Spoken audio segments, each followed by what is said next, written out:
graduellement ñu xool ni ñu évoluer ak graduellement cette évolution nu mu impacter sur les populations et ce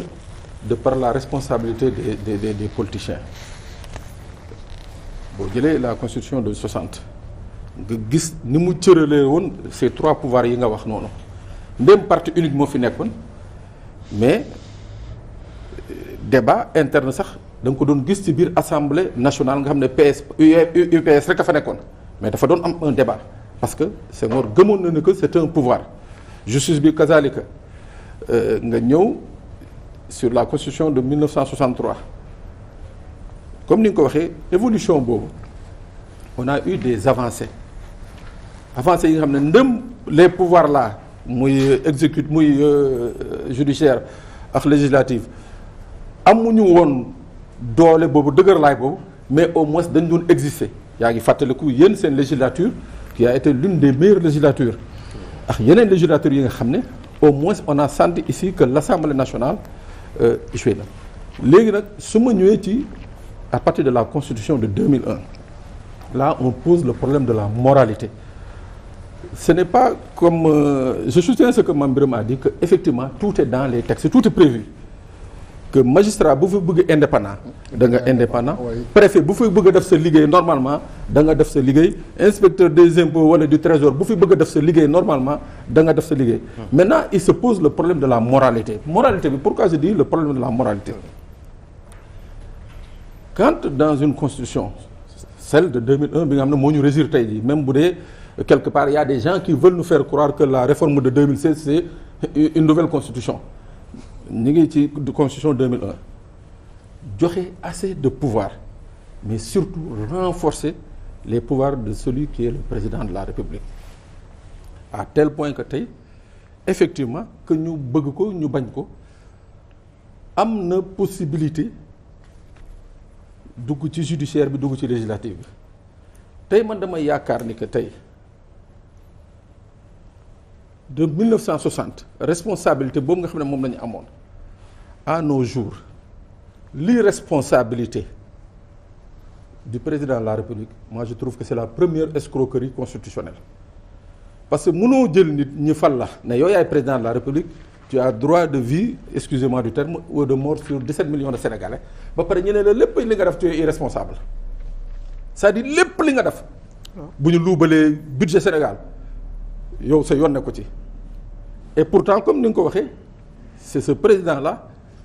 qui à travers la Constitution a tous les pouvoirs boo gisee ma wax ma évoquer sànq la morale ñu jël benn pan de la Constitution muy quand on dit que le président nomme à tous les postes civils et militaires mais c'est insultant ci dëkk que un président mun a xëy ne Pape Sané mi nommé naa ko ministre nangam sans pour autant que la représentation nationale ou bien le premier ministre ou bien ministre de tutelle ba béréb boobu am ci droit au chapitre foofu laa wax ne que foofu la question immoralité bi commencé di poser wu tey on se rappelle très bien les travaux de la CNRI on se rappelle également les travaux des assises nationales yooyu yëpp amoon na ci mais tey est-ce que le véritable problème ce n'est pas de mettre fin à l'irresponsabilité du président parce que le fait que le président soit toujours irresponsable malgré que lu munti am je crois que moo ñu jural ñun situation bii nga xam ne tey tout tourne autour du président maa ngi déglu Mame Mbaye Niang barki démb mu ne dafa seeti woon Macky Sall président Macky Sall alors que tous les Sénégalais cherchent à voir le président Macky Sall pour mu régler seen problème Moussa est-ce que yaa ngi dégg bu wax ji c'est-à-dire tous les 17 millions de Sénégalais ku ci nekk mu ngi ut gis Macky Sall pour mu régler son problème mais ça devient grave dans une république mooy que tey jii yeneen branche yu état bi amu ci benn bi nga xam ne sénégalais yi am nañu yaakaar ni que bu ñu demee ci bi tey mëla yore lale seen mbir dana dox donc ñëpp jàpp nañ ni que y a que seul le président de la République qui peut régler le problème des Sénégalais mooy donc on revient à ce pouvoir exorbitant pouvoir boobu nag Mame Birame l'a dit tantôt moom moo dugg tey ci magistrature bi dugg ci administration la haute administration ba ku ci nekk jàpp na ne que tey pour que mu mun a servir mu mun a exister c'est-à-dire moom avantage am yi mu ci am mooy que il faut qu'il soit au service du parti du président de la République la politisation de l'administration politisation boobu tey jur na un nivellement indi un problème bi nga xam ne on considère ci biir wax ci biir jëf ni que dafay mel ni que y a des Sénégalais de différents niveaux te yow Moussa yaa ngi de l'opposition su doon am na poste bi nga xam ne yow leer na ñëpp ni que yow nañ ko war a jox duñ la ko jox parce que bokkoo Benno bokkoo APR mais ça c'est une rupture d'égalité yooyu fondamentaux yooyu laa doon wax tey est-ce que classe politique bi surtout tey ji il n'est pas temps ñu poser un débat bi nga xam ne parce que li Issa wax tamit dafa am solo parce que bu dee dañu war a falaat nit qui qu'il soit pour qu'on revienne lui donner les mêmes pouvoirs pour lui permettre de faire les mêmes erreurs ça ne sert à rien de changer c'est-à-dire problème bi mooy que tey ji il faut ñu xool ñun nañuy def ba suñu dëkk magistrat woo militaire woo gendarme woo policier woo douanier woo inspecteur de c'est-à-dire ku ci nekk ca la la yoon tënk voilà budda faw nga wàccoo kook sénégalais yi je rappelle souvent ni que tey quand on parle de l'indépendance de la justice française fa nga jàngee les lettres de noblesse c'est des jeunes juges français ñoo décidé benn moment Éric Alphen Eva Joly Renaud Van Bucken ñoo xalaat benn moment ne non mais c'est pas possible ñun mun ñu nekk fii nekk une autorité ñoom duñu pouvoir sax ñoom autorité nañu en France politiciens yi nga xam ne ñoo gën a dëng kuy dëng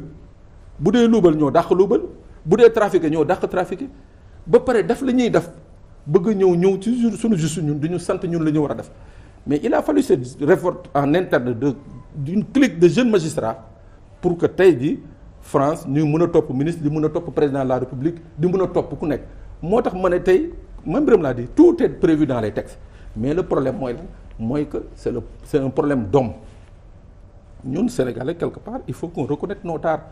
ñun ñoo bëgg lu yomb ñun ñoo bëgg lu taaru ñun ñoo bëgg lu gajaf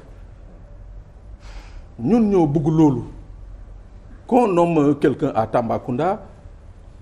est-ce que ça devrait être considéré comme une sanction boo demee France il y a des magistrats qu'on nomme en Alsace il y en a qu'on nomme à Strasbourg il y en a qu'on nomme à Nice est-ce que pour autant c'est des sanctions boo ñëwee fii mais il suffit que ñu ne préfet bi yóbbu nañ ko fële wala juge bi yóbbu nañ ko fële sanction c'est cette mentalité là Moussa moom laa yaakaar ne que moom moo gàngare c'est insulté sax fañ ko yóbbu noonu ñu ngi leen di insulté parce que dafa mel ni foofu baaxul justement noonu nañ ko jàpp parce que déjà dans l'imaginaire populaire mooy que foofu àll la baaxul buñ la fa yóbboo mooy dañ la sanctionné yow it nga jàpp ni que buñ la fa yóbboo dañ la sanctionné ki la fay yóbbu tam daa jàpp daf lay sanctionné. da lay sanctionné mais voilà notre véritable problème donc tey jii est-ce que on va continuer à faire des redémarrages c'est-à-dire à chaque élection d'un président on redémarre et on oublie dañuy redémarrer rek quoi mais on oublie que y avait eu des problèmes yi nga xam ne moom la Sénégal yi jànkonteel pendant 12 ans mais en tout cas une chose est sûre mooy que sunu constitution bi man dama jàpp ni que à travers les pouvoirs exorbitants du président de la République c'est une vaste escroquerie parce que bi tey mënuñu ne yow yaay le directeur général wala le PDG de Walfadjri après ñu ne la acte boo posé yëpp yow sa yoon nekku ci tu n'es pas responsable Issa la ak Mame Birame qui sont responsables mais yow sa yoon nekku ci c'est extrêmement grave tey boo xëyee dàq ma ñu ne non c'est Issa qui est le responsable bi tey yoonam nekku ci c'est véritablement c'est à ça qu'on assiste depuis 1960 un président plein de pouvoir lu ko neex mu def fu ko neex mu dugal xaalis ku ko neex mu nommé après bu subaa problème bu mu am ñu ne non il a lenn lañ ko mën a toppee mooy haute trahison il faudra pour ça également qu'on redéfinisse le concept de haute trahison parce qu'il y a rien dans haute trahison. D'accord Aliou. Non c'est extraordinaire je suis tellement content. parce que yi may dégg fii nii lii mooy problème mu réew mi mais Moussa yéen dama leen mere quoi xamul tax parce que vous aviez largement la possibilité de changer